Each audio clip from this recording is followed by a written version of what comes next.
है साथी हो है गरम महिना पनि आयो र त्यही भएर हामी चाहिँ यहाँ आज चाहिँ बाँस फुटाएर चाहिँ सियाल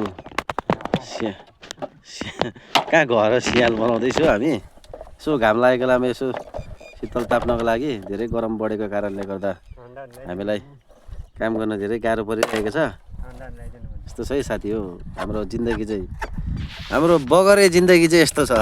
अर्को गाउँले जिन्दगी होला त्यो चाहिँ बगरे जिन्दगी यस्तो छ। उहाँ हाम्रो भेना उहाँ हाम्रो आसेङ बाख्रा खोर आफै बनायो भन्छ भेनाले एक्लै आसेङले बनाइ हेर्दा त साह्रै बनाए जस्तो त लागेको छैन हो। यस्तो छ है यहाँ खोलाको बगरमा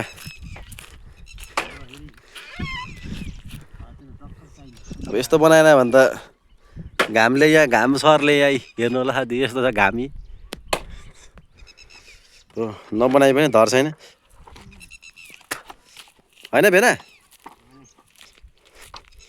कि भेना यतै बस्ने हौ यतै बसौँ ल आइतबार घर जाउँ न त के हुन्छ त आइतबार घर जाँदाखेरि यतै ल्याउनुपर्छ यतै बसौँ एक दिन घर जाँदा भइहाल्छ नि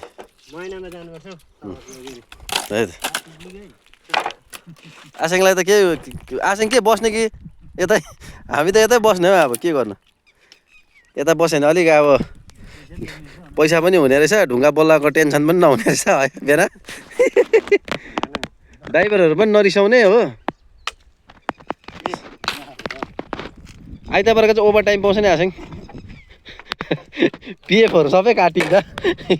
टट मार्छ है काट्या दिदीहरूले मार्छ नि मलाई यहाँ राख्यो भने त